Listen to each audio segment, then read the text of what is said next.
तो आज सुनते हैं सावन मास में बृहस्पतिवार व्रत की कथा। तो एक बार बोलिए प्रेम से विष्णु भगवान की जय, लक्ष्मी माता की जय। की प्राचीन समय की बात है। भारत वर्ष में एक राजा राज्य करता था। वह बड़ा प्रतापी और दानी था। वह नित्य गरीबों और ब्राह्मणों की सेवा सहायता करता था। वह प्रतिदिन मंदिर में भगवान दर्शन करने जाता था, लेकिन यह उसकी रानी को अच्छा न लगता। न वह व्रत करती और न ही किसी को एक पैसा दान में देती। राजा को भी ऐसा करने से मना किया करती। एक समय की बात है कि राजा शिकार खेलने वन को चले गए। घर पर रानी और दासी थी। उस समय गुरु बृहस्पति साधु का रूप धारण कर राजा के दरवाजे पर भिक्षा मांगने आए। साधु ने रानी से भिक्षा मांगी तो वह कहने लगी, हे साधु महाराज, मैं इस दान और पुण्य से तंग आ गई हूँ। आप कोई ऐसा उपाय बताए जिससे यह सारा धन नष्ट हो जाए और मैं आराम से रह सकूं। साधु रूपी बृहस्पति देव ने कहा, हे देवी, तुम बड़ी विचित्र हो। संतान और धन से भी कोई दुखी होता है। अगर तुम्हारे पास अधिक धन है तो इसे शुभ कार्यों में लगाओ, जिससे तुम्हारे दोनों लोक सुधरे। परंतु साधु की इन बातों से रानी खुश नहीं हुई। उसने कहा कि मुझे ऐसे धन की आवश्यकता नहीं जिसे मैं दान में दूं तथा जिसको संभालने में ही मेरा सारा समय नष्ट हो जाए। साधु ने कहा, यदि तुम्हारी ऐसी इच्छा है तो जैसे मैं तुम्हें बताता हूँ तुम वैसे ही करना। बृहस्पतिवार के दिन तुम घर को गोबर से लिपना, अपने केसे को पीली मिट्टी से धोना, केसे को धोते समय स्नान करना, राजा से हजामत बनाने को कहना, भोजन में मांस मदिरा खाना, कपड़ा धोबी के यहाँ धुलने डालना। इस प्रकार 7 बृहस्पतिवार करने से तुम्हारा समस्त धन नष्ट हो जाएगा। इतना कहकर साधु बने बृहस्पति देव अंतर ध्यान हो गए। साधु के कहे अनुसार करते हुए रानी को केवल 3 बृहस्पतिवार ही बीते थे कि उसकी समस्त धन संपत्ति नष्ट हो गई। भोजन के लिए परिवार तरसने लगा। एक दिन राजा रानी से बोला, हे रानी, तुम यहीं रहो, मैं दूसरे देश को जाता हूँ, क्योंकि यहाँ पर मुझे सभी जानते हैं, इसीलिए मैं कोई छोटा कार्य नहीं कर सकता। ऐसा कहकर राजा परदेश चला गया। वहाँ वह जंगल से लकड़ियाँ काट कर लाता और शहर में बेचता। इस तरह वह अपना जीवन व्यतीत करने लगा। इधर राजा के बिना रानी और दासी दुखी रहने लगी। एक समय जब रानी और दासियों को 7 दिन बिना भोजन के रहना पड़ा तो रानी ने अपनी दासी से कहा, हे दासी, पास ही के नगर में मेरी बहन रहती है। वह बड़ी धनवान है। तू उसके पास जा और कुछ ले आ, ताकि थोड़ा बहुत गुजर बसर हो जाए। दासी रानी की बहन के पास गई। उस दिन बृहस्पतिवार था। रानी की बहन उस समय बृहस्पतिवार की कथा सुन रही थी। दासी ने रानी की बहन को अपनी रानी का संदेश दिया, लेकिन रानी की बहन ने कोई उत्तर नहीं दिया। जब दासी को रानी की बहन से कोई उत्तर नहीं मिला तो वह बहुत दुखी हुई। उसे क्रोध भी आया। दासी ने वापस आकर रानी को सारी बात बता दी। सुनकर रानी ने अपने भाग्य को कोसा। उधर रानी की बहन ने सोचा कि मेरी बहन की दासी आई थी, परंतु मैं उससे नहीं बोली, इससे वह बहुत दुखी हुई होगी। कथा सुनकर और पूजन समाप्त कर वह अपनी बहन के घर गई और कहने लगी, हे बहन, मैं बृहस्पतिवार का व्रत कर रही थी। तुम्हारी दासी गई, परंतु जब तक कथा होती है तब तक न उठते हैं और न ही बोलते हैं, इसीलिए मैं नहीं बोली। कहो दासी क्यों गई थी? रानी बोली, बहन, हमारे घर अनाज नहीं था। ऐसा कहते कहते रानी की आंखें भर आई। उसने दासियों समेत भूखा रहने की बात भी अपनी बहन को बता दी। रानी की बहन बोली, बहन देखो, बृहस्पति देव भगवान सबकी मनोकामना पूर्ण करते हैं। देखो शायद तुम्हारे घर में अनाज रखा हो। यह सुनकर दासी घर के अंदर गई तो वहाँ उसे एक घड़ा अनाज का भरा मिल गया। उसे बड़ी हैरानी हुई क्योंकि उसे एक बर्तन देख लिया था। उसने बाहर आकर रानी को बताया। दासी रानी से कहने लगी, हे रानी, जब हमको भोजन नहीं मिलता तो हम व्रत ही तो करते थे, इसीलिए क्यों न इनसे व्रत और कथा की विधि पूछ ली जाए, हम भी व्रत किया करेंगे। दासी के कहने पर रानी ने अपनी बहन से बृहस्पतिवार व्रत के बारे में पूछा। उसकी बहन ने बताया, बृहस्पतिवार के व्रत में चने की दाल और मुनक्का से विष्णु भगवान का केले की जड़ में पूजन करे तथा दीपक जलाए, पीला भोजन करे तथा कथा सुने। इससे गुरु भगवान प्रसन्न होते हैं, मनोकामना पूर्ण करते हैं।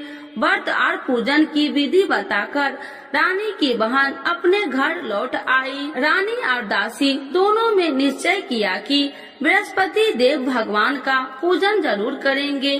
7 रोज बाद जब बृहस्पतिवार आया तो उन्होंने व्रत रखा।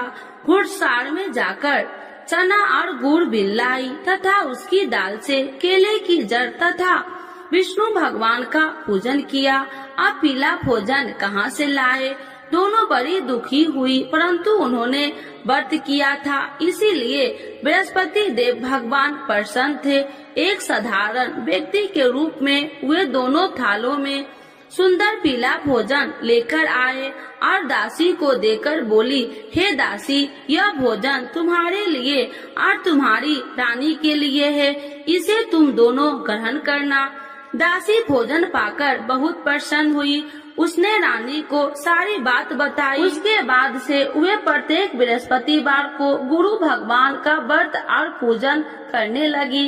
बृहस्पति भगवान की कृपा से उनके पास धन हो गया, परंतु रानी फिर पहले की तरह आलस करने लगी। तब दासी बोली, देखो रानी, तुम पहले भी इसी प्रकार आलस करती थी, तुम्हें धन रखने में कष्ट होता था, इस कारण सभी धन नष्ट हो गया। अब गुरु भगवान की कृपा से धन मिला है तो फिर तुम्हें आलस होता है। बड़ी मुसीबतों के बाद हमने ये धन पाया है, इसीलिए हमें दान पुण्य करना चाहिए।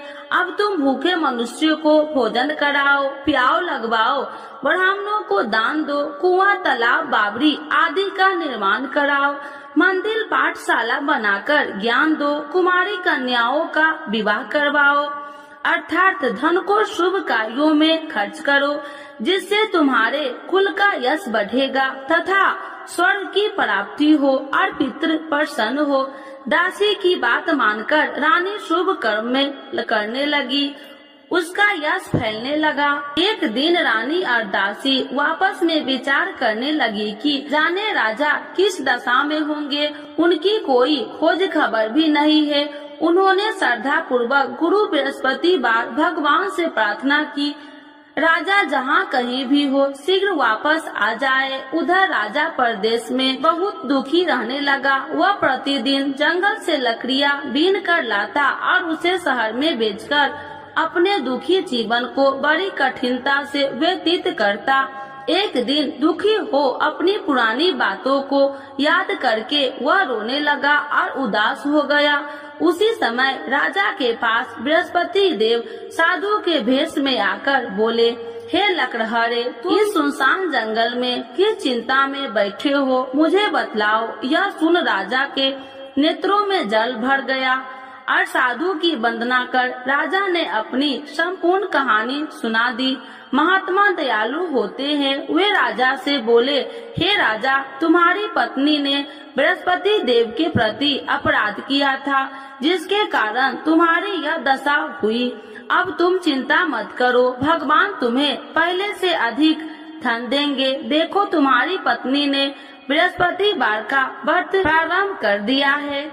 अब तुम भी बृहस्पतिवार का व्रत करके चने की दाल व गुड़ जल के लोटे में डालकर केले का पूजन करो, फिर कथा कहो या सुनो। भगवान तुम्हारी सब मनोकामनाओं को पूर्ण करेंगे। साधु की बात सुनकर राजा बोले, हे प्रभु, लकड़ी बेचकर तो इतना पैसा भई नहीं बचता जिससे भोजन के उपरांत कुछ बचा सकूं। मैंने रात्रि में अपनी रानी को व्याकुल देखा है। मेरे पास कोई साधन नहीं जिससे उसका समाचार जान सकूं। फिर मैं कौन सी कहानी कहूँ, यह भी मुझको मालूम नहीं। साधु ने कहा, हे राजा, मन में बृहस्पति भगवान के पूजन व्रत का निश्चय करो, वे स्वयं तुम्हारे लिए कोई राह बना देंगे। बृहस्पतिवार के दिन तुम रोजाना की तरह लकड़ियाँ लेकर शहर में जाना। तुम्हें रोज से 2 गुना धन मिलेगा, जिससे तुम भली भांति भोजन कर लोगे तथा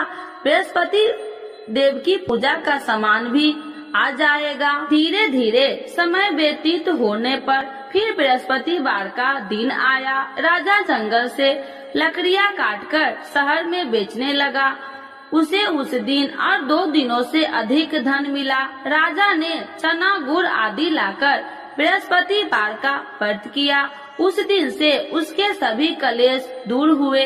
परंतु जब अगले गुरुवार का दिन आया तो वह बृहस्पतिवार का व्रत करना भूल गया। इस कारण बृहस्पति भगवान नाराज हो गए।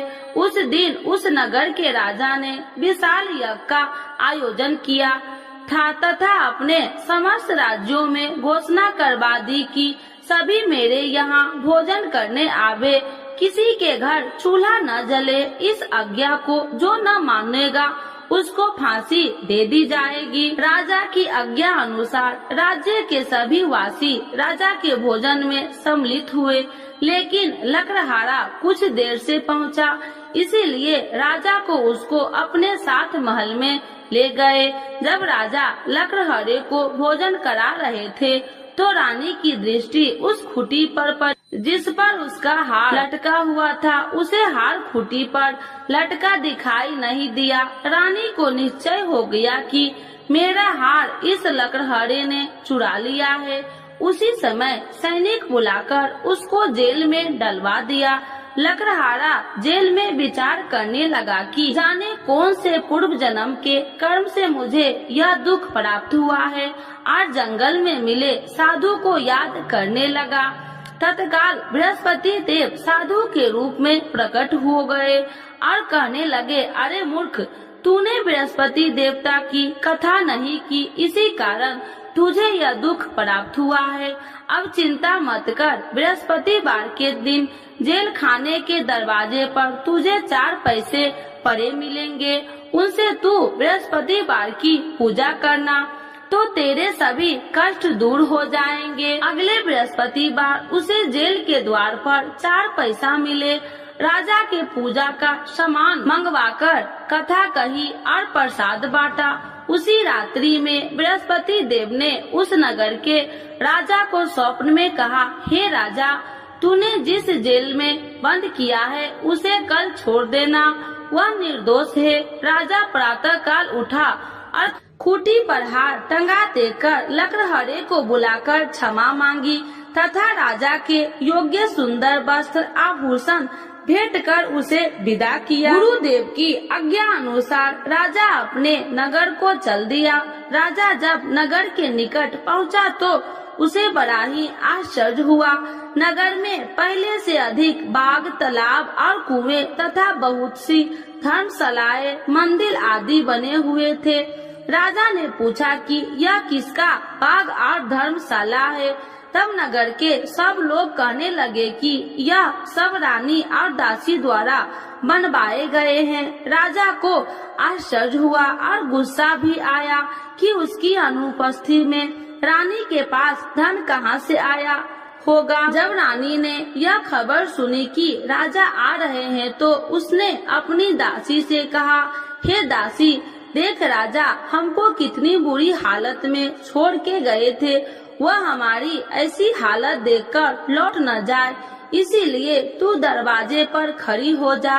रानी की आज्ञा अनुसार दासी दरवाजे पर खड़ी हो गई और जब राजा आए तो उन्हें अपने साथ महल में लिवा आई।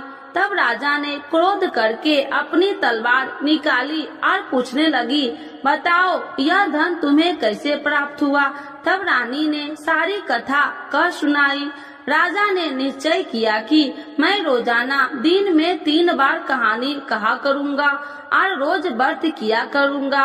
अब हर समय राजा के दुपट्टे में चने की दाल बंधी रहती तथा दिन में 3 बार कथा कहता। एक रोज राजा ने विचार किया कि चलो अपनी बहन के यहाँ हो आऊं। इस तरह का निश्चय कर राजा घोड़े पर सवार हो अपनी बहन के यहाँ चल दिया। मार्ग में उसने देखा कि कुछ आदमी एक मुर्दे को लिए जा रहे हैं। उन्हें रोककर राजा कहने लगा, अरे भाइयों, मेरी बृहस्पतिवार की कथा सुन लो। वे बोले, लो हमारा तो आदमी मर गया है, इसको अपनी कथा की पड़ी है।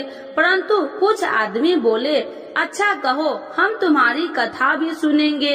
राजा ने दाल निकाली और कथा कहनी शुरू कर दी। जब कथा आदि हुई तो मुर्दा हिलने लगा और जब कथा समाप्त हुई तो राम राम कह के वह मुर्दा खड़ा हो गया। राजा आगे बढ़ा, उसे चलते चलते शाम हो गई।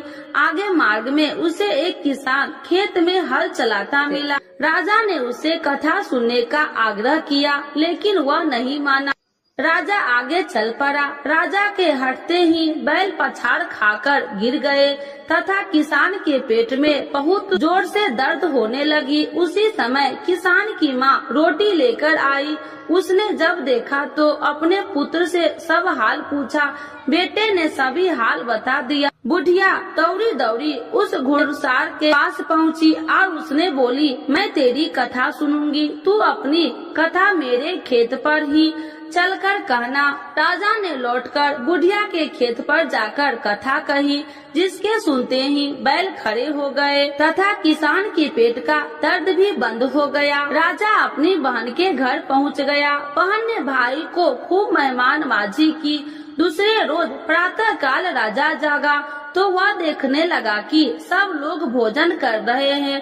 राजा ने अपनी बहन से जब पूछा, ऐसा कोई मनुष्य नहीं है जिसने भोजन नहीं किया हो, जो मेरी बृहस्पतिवार की कथा सुन ले। बहन बोली, हे भैया, यह देश ऐसा ही है। यहाँ लोग पहले भोजन करते हैं, बाद में कोई अन्य काम करते हैं। फिर वह एक कुम्हार के घर गई, जिसका लड़का बीमार था। उसे मालूम हुआ कि उसके यहाँ 3 दिन से किसी ने भोजन नहीं किया है। रानी ने अपने भाई की कथा सुनने के लिए कुम्हार से कहा। वह तैयार हो गया। राजा ने जाकर बृहस्पतिवार की कथा कही, जिसको सुनकर उसका लड़का ठीक हो गया। अब तो राजा को प्रशंसा होने लगी। एक दिन राजा ने अपनी बहन से कहा, हे बहन, अब मैं अपने घर जाऊंगा, तुम भी तैयार हो जाओ। राजा की बहन ने अपनी सास से अपने भाई के साथ जाने की आज्ञा मांगी। सास बोली, हाँ चली जा, मगर अपने लड़कों को मत ले जाना, क्योंकि तेरे भाई के कोई संतान नहीं है। बहन ने अपने भाई से कहा, हे भैया, मैं तो चलूंगी, मगर कोई बालक नहीं चलेगा। अपनी बहन को भी छोड़कर दुखी मन से राजा अपने नगर को लौट आया। राजा ने अपनी रानी से सारी कथा बताई और बिना भोजन किए वह सैया पर लेट गया। रानी बोली, हे प्रभु, बृहस्पति देव ने हमें सब कुछ दिए हैं, वे हमें संतान अवश्य देंगे। उसी रात बृहस्पति देव ने राजा को स्वप्न में कहा, हे राजा, उठ, सभी सोच त्याग दे, तेरी रानी गर्भवती है। राजा को यह जानकर बड़ी खुशी हुई। 9वें महीने में रानी के गर्भ से एक सुंदर पुत्र पैदा हुआ। तब राजा बोला, हे रानी, स्त्री बिना भोजन के रह सकती है, परंतु बिना कहे नहीं रह सकती। जब मेरी बहन आए तो तुम उससे कुछ मत कहना। रानी ने हाँ कर दी। जब राजा की बहन ने यह शुभ समाचार सुना तो वह बहुत खुशी हुई तथा बधाई लेकर अपने भाई के यहाँ आई। रानी ने तब उसे आने का उलाहना दिया। जब भाई अपने साथ ला रहे थे तो तब टाल गई, उनके साथ न आई और आज अपने आप भागी भागी बिना बुलाए आ गई। तो राजा की बहन बोली, भाई मैं इस प्रकार न कहती तो तुम्हारे घर औलाद कैसे होती। बृहस्पति देव सभी मनोकामनाएं पूर्ण करते हैं। जो श्रद्धा भाव पूर्वक बृहस्पति वार का व्रत करता है एवं कथा पढ़ता है अथवा सुनता है और दूसरों को सुनाता है, बृहस्पति देव उसकी सभी मनोकामनाएं पूर्ण करते हैं, उनकी सदैव रक्षा करते हैं। जो संसार में सद्भावना से गुरुदेव का पूजन एवं व्रत सच्चे हृदय से करते हैं, उनकी सभी मनोकामनाएं वैसे ही पूर्ण होती है जैसे सच्ची भावना से रानी और राजा ने बृहस्पति देव की कथा का गुणगान किया तो उनकी सभी इच्छाएं बृहस्पति देव जी ने पूर्ण की। अनजाने में भी बृहस्पति देव की उपेक्षा न करे, ऐसा करने से सुख शांति नष्ट हो जाती है। इसीलिए सबको कथा सुनने के बाद प्रसाद लेकर जाना चाहिए। हृदय से उनका नमन करते हुए जयकारा बोलना चाहिए। तो एक बार बोलिए प्रेम से बृहस्पति भगवान की जय, विष्णु भगवान की जय, लक्ष्मी माता की जय। आरती श्री बृहस्पति देव की। ओम जय बृहस्पति देवा, स्वामी जय बृहस्पति देवा। छीने छीने भोग लगाऊं, छीने छीने भोग लगाऊं, कदली फल में बा।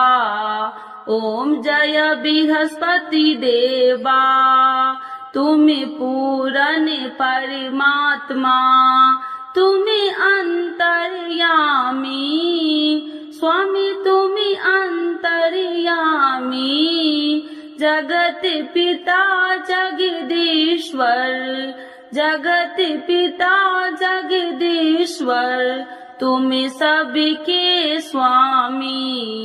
ओम जय बृहस्पति देवा, चरणामृत निज निर्मल, सब पातक हरिता, स्वामी सब पातक हरिता।